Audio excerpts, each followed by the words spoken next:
सन्माननीय महापौर महोदयांच्या परवानगीने बोलत आहे. विषय क्रमांक 12 ह्या बाबतीत मी काही सूचना इथे मांडत आहे की ह्यामध्ये दिलंय की एकूण आपली 67 सौंदर्य स्थळे आहेत, शिल्पे आहेत आणि त्याच्या देखभालीसाठी एकूण खर्च आहे 3 करोड रुपये. तर वर्षाचा आपण हिशोब केला तर 1.5 लाख रुपये एका सौंदर्य शिल्पाचा खर्च येतो.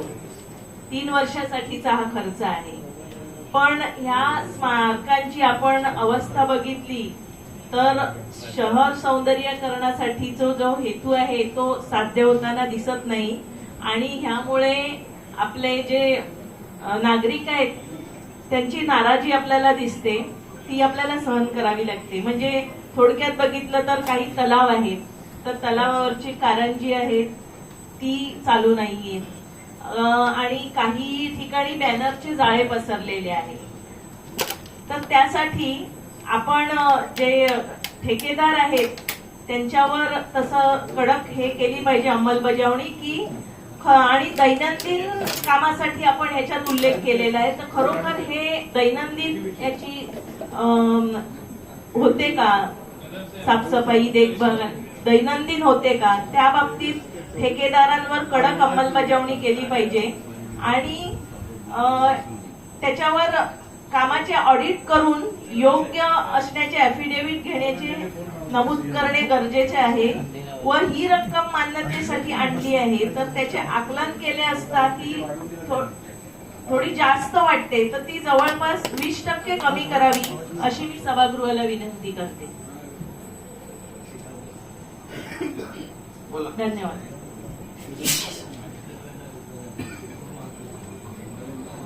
सन्माननीय महापौर, सन्माननीय सभागृह. महापौर साहेब, हे शहर सौंदर्यीकरणाचा जो विषय आला आहे ना, जे आपले स्टॅच्यू किंवा जे कारंजे, तर प्रभाग एफ मध्ये तिथे पूर्ण दिवस कचराच असतो. तर असे स्टॅच्यू जे आहेत ते तिकडनं हटवायला पाहिजे आणि ज्या ठिकाणी आपल्याला गरज असेल अशा ठिकाणी लावायला पाहिजे. दुसरी गोष्ट, धानीव तलावाच्या समोर छत्रपती शिवाजी महाराजांचा जो पुतळा बसवलाय तिथे प्रायव्हेट माणसाने आपलं नाव दिलं आणि महापालिकेने खर्च केलाय. मी वारंवार कंप्लेंट केला आणि त्यांच्या खालून आपली पाण्याची पाईपलाईन पण गेलेली आहे. तर अशा ठिकाणी जे पुतळे किंवा काय बसवले ते आपण महापालिकेने त्याच्या दुसऱ्या ठिकाणी त्याच्या वास्तव्य करायला पाहिजे. ही मी आपल्या सभागृहाला आणि महापौर साहेब आपल्याला विनंती करतो. धन्यवाद.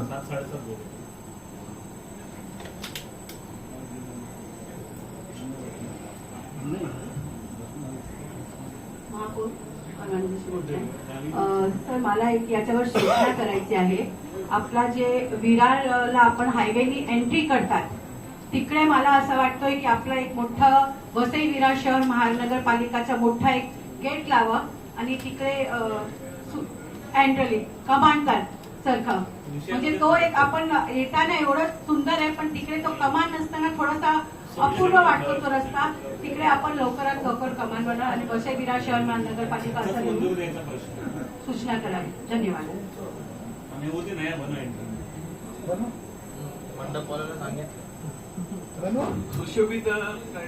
सुशोभीकरण करायच्या वेळेस एका वेळेस 2 पुतळे बसवलेले एका ठिकाणी. एक आहे लाफिंग बुद्धाचा आणि खाली कासवाचा.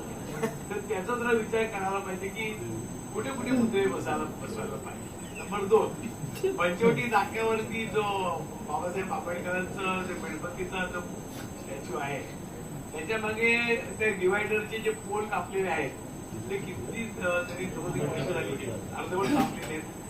असं विद्रुपीकरण एखाद्या ठिकाणी दिसते आणि कचरा वगैरे जो विषय आहे असे म्हणजे 1-2 पॉइंट्स आहेत की त्यांनी सुशोभीकरण वाढवण्याऐवजी बघा आपल्याला या विषयामध्ये कसं आहे की आपल्याला काय काय करायला पाहिजे हे हा प्रस्ताव आलेला आहे. काही शिल्प झाली, केंद्र सरकारच्या काही योजना म्हणा किंवा त्यांच्या गाईडलाईन्स म्हणा, त्यांच्या संकल्पनेतनं म्हणा, ह्या सगळ्या गोष्टी आपल्याला करायला लागल्या. खरं म्हणजे व्यक्तिशा म्हणेल तर मी विरोधात आहे. कारण का, दादरचे कारंजे बंद केले, कशासाठी बंद केले? मच्छरसाठी बंद केले. मच्छर व्हायचं ना म्हणून. ठीक आहे, आता केंद्र सरकारने वाटलं केंद्र सरकारला असे कारंजे लावल्यामुळे प्रदूषण कमी होईल वगैरे वगैरे वगैरे XYZ असेल, ते केल्यानंतर तुटफूट झाली, काय काय झालं, अनेक विषय झाले. आता झालाय ते काढून टाकणं बरोबर दिसणार नाही.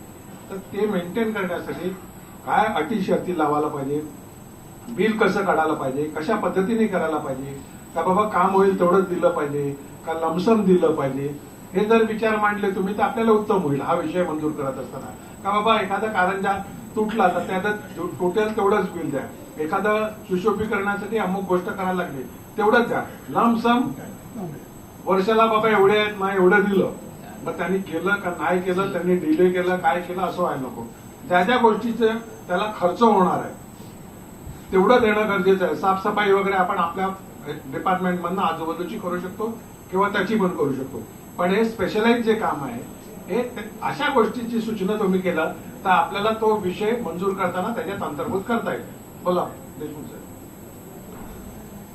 गणेश पाटील बोलून देतात महापौरांच्या परवानगीने बोलतो. तो काय बोलतो माहिती आहे? आवाज दाबीत आहे ना. सुशोभीकरणाच्या या कामात बऱ्यापैकी ठिकाणी 17 कामांची संख्या जास्त आहे. त्यामुळे जसं तुम्ही सांगितलं की ह्याच्यात या जे मागचे टेंडर आहेत त्यांना कुठलेही स्पेसिफिक किती माणसं प्रोव्हाइड करायची आहेत, त्यांनी काय साफसफाई करायची आहे की नाही करायची आहे, त्यांनी दुरुस्ती काय करायची आहे आणि त्याची सिक्युरिटीची पण त्यांच्यावर हमीपत्र देण्यात यावं. आपण म्हणून सूचना द्या त्याला त्याच्यात का बाबा अमुक अमुक अमुक अमुक या आपण त्याच्यात अटी आणि शर्ती टाकल्या पाहिजेत आणि त्याचेच आपल्याला पैसे द्यायचे. सुशोभीकरणाच्या वर्षाचा घेतलाय देतो आणि पैसे त्यांनी तसं प्रभाग वाईज जर टेंडर असतील तर काही प्रभागात 9 आहे, काही प्रभागात 1 आहे, काही प्रभागात आहे वेगळं आहे. तर टेंडर करताना त्यांनी पुतळ्या वाईज आणि त्यांची आजची स्थिती बघून त्यांना हँडओव्हर करण्यात यावं. कारण अर्धे पुतळे गायब झाले, 2 बदलले, तिसरा आणून लावला, आपणही माहित नाही कुठले बदलले. म्हणून मी काय सांगितलं काय अटी टाकायच्या काय शर्ती टाकायच्या ह्या आपण सुचवलं तर अटी उत्तम होईल. शर्तीमध्ये त्याला डेलीचे त्यांचे फोटो जीपीएसचे कंपल्सरी डेली फोटो त्यांनी अपडेट केले पाहिजेत बिलासकट. बरोबर आहे, आणि स्थानिक नागरिकांच्या सह्या बरोबर. ते अपडेट करूनच त्याला काम देण्यात बघा यावं. फोटो घेतला त्या विभागामध्ये आपले जे कोणी पदाधिकारी अतिरिक्त आयुक्त किंवा XYZ असतील ऐका तर म्हणजे त्याचा एक फोटो घेणं का बाबा याचं अमुक अमुक काम झालंय, ही तुटफूट झालं आणि हे आपल्याला काम करायचं आहे. उद्या असं व्हायला नको तो काम घेईल तोच जाऊन तोडेल आणि परत बिल करेल, तसं पण व्हायला नको. म्हणून त्याच्यामध्ये का बाबा ऍटम वाईज जे काय करेल तो काम त्याचेच पैसे द्यायचे. केवळ वर्षभराचे अमुक चला दिले असं नाही, जेवढं काम करेल त्याचे आपल्याला पैसे द्यायचे आणि काय काय निगा राखायचे याच्यावर तुम्ही सूचना केल्या तर उपयोगी होईल. आणि ज्या काही ठिकाणी जे स्पॉट आहेत तिथे नगररचना विभागाला इन्व्हॉल्व्ह करून तिकडचे जे स्थानिक कामं चालू असतील त्या बिल्डरला ते CSR मधून करून त्यांना ऍडव्हर्टाईज लावायची परवानगी द्या, म्हणजे आपला खर्चही कमी होईल. अशी विनंती जर आणि ते नगर विकास बांधकाम विभागाकडून होणार नाही, ते नगर विकास विभागाकडून लवकर होईल. थोडक्यात म्हणजे जे काय असे शिल्प वगैरे लावलाय जर मेंटेन करायला एखादी कंपनी आली तिने अमुक बाय अमुकचा त्यांचा जाहिरातीचा बोर्ड लावला त्याने मेंटेन करावा आणि त्याची जाहिरात अमुक बाय अमुक त्याची व्हावी. आणि त्याच्यासाठी महासभेची मंजुरी घ्या की त्याचं टेंडर किंवा त्याचे ऑफर लेटर नको, ऑन स्पॉट निर्णय घेऊन तिथे द्यायला आता लावा. आपण विषय ऐका आपण आता विषय मंजूर करताना त्याच्यात ते घेऊया का जेवढं काम ती होईल मंजुरीसाठी थांबायला नको. जेवढं काम होईल तेवढं आणि त्यासाठी कोणी असे आले का बाबा आम्ही मेंटेन करतो आम्ही करतो अमुक बाय अमुक मग किती लावायचा त्या पद्धतीने बघा आपल्याला स्पेसिफिक का तो त्याची अडचण ट्रॅफिकला होणार नाही, रहदारीला होणार नाही आणि त्या शिल्पामध्ये देखील त्याचा कुठेतरी दिसणार नाही अतिरिक्त म्हणजे विद्युतीकरण एखादा जर खर्च करायला तयार असला ना त्याला फेऱ्या मारायला लावल्या तर ते काम होणार नाही, म्हणून ते होऊन जाऊ. धन्यवाद. सभागृहाचा पक्षपात सहा उभा आहे ना बाजूला 2 कॅमेरे चालू असतील. सन्माननीय महापौर साहेबांच्या परवानगीने बोलतो की हा जो शहर सौंदर्यीकरणाचा विषय आहे, आपण सर्वच परदेशात आणि अनेक राज्यात फिरतो, अतिशय चांगल्या पद्धतीत एखादे उदाहरण आपण घेऊन येतो. आता प्रभाग समिती Fचं आमचं दुर्दैव असं की इतके मोठे स्क्वेअर किलोमीटरचा प्रभाग असून देखील आमच्याकडे धुरी रिसॉर्ट इथे कुठेतरी शिल्प त्यांनी दाखवलंय. अर्थात रेंज ऑफिसचा आपण जो शिल्प बघितला, मी आदरणीय आयुक्त साहेबांचा देखील माहिती करता सांगतो की आताच पाचंगे साहेब बोलले की इथे बीजगणित आणि ते नंतर आपण बघूया, पण when it comes to engineering ते सिमेट्रिकल काय असतं ते देखील महत्वाचं आहे.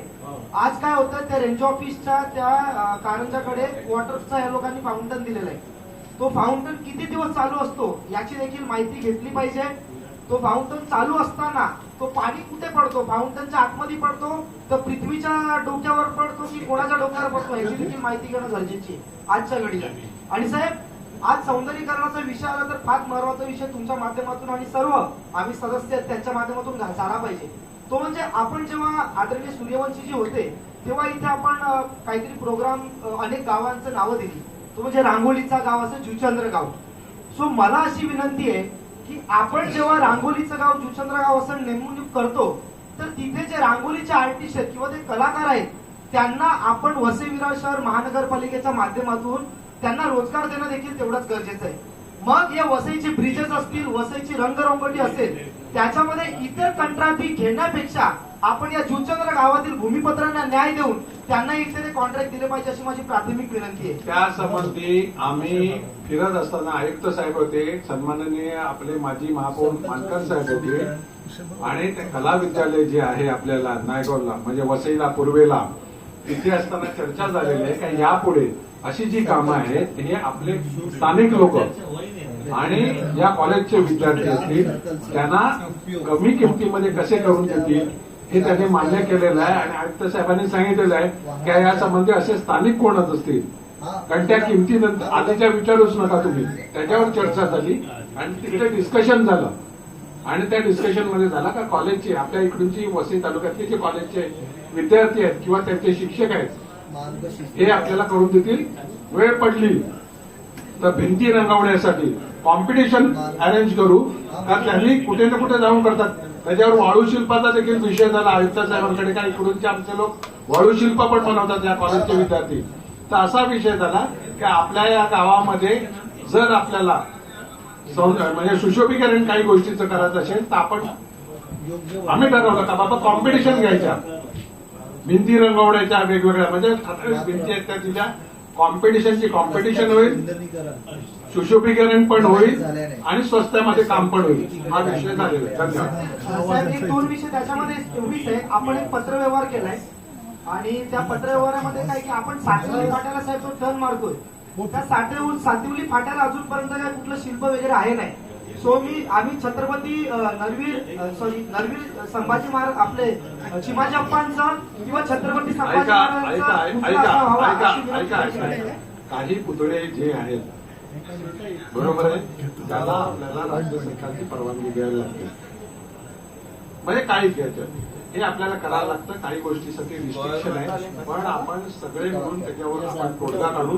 आणि आताचा जो विषय आहे हा मंजूर करत असताना आपले विरोधी पक्ष नेते आहेत, आपले सभागृह नेते आहेत, स्टँडिंगचे चेअरमन आहेत यांनी तो ठराव फायनल होत असताना अटी शर्ती काय टाकायच्या ना त्याच्यामध्ये तेवढं बघावं जेणेकरून त्याच्यामध्ये आपल्याला काय अडचणी राहणार नाही. साहेब शेवटची विनंती एवढीच आहे. जेवढे आपले गाव आहेत आज वसई तालुक्यात शेवटची विनंती आहे जेवढे गाव आहेत ना त्या गावांना आजपर्यंत कधीच प्रवेशद्वार लागले नाही. आपण पनवेलचे वगैरे उदाहरण घेऊन आपल्याकडे देखील तसे प्रवेशद्वार व्हावेत अशी विनंती आहे. तो प्रवेशद्वाराचा विषय वेगळा आहे. तुम्ही दिशादर्शक फलक सांगा ती गोष्ट वेगळी आहे. आता गाव वाढलेलं आहे, रेव्हेन्यू विलेज मोठी मोठी आहे, तुम्ही लावणार कुठे पुढे ते कुठे. हा तुम्ही काय सांगा हायवेला आपल्याला तर मॅडमने जो विषय केला सूचना केली एंट्रन्स जिकडे आहे तिकडे लावणं बरोबर आहे. आपल्या संस्कृतीशी जे मिळतं जुळतं काय करायचं असेल तिकडे करू. साहेब काही गाव आहेत ना ज्यांना अजूनपर्यंत गावाची ओळख आहे तिथे आपण लावू शकतो प्रवेशद्वार. त्याच्यासाठी काही ज्या गावाची ओळख आहे त्या गावाला सुकळीचं गाव, रांगोळीचं गाव हा विषय आपण घेतलेले आहेत ते कालांतराने घेऊ. आता आपल्याला महत्वाचं काय मायनसमध्ये बजेट आहे. आपलं परिस्थिती सुधारली 5 वर्षात आपल्याला सगळंच्या सगळं करायचं एवढं लक्षात ठेवा. 2.5 वर्ष आम्ही आहोत तिथपर्यंत आम्ही हे करणारच आहोत. पुढचे 2.5 वर्ष आम्ही मदत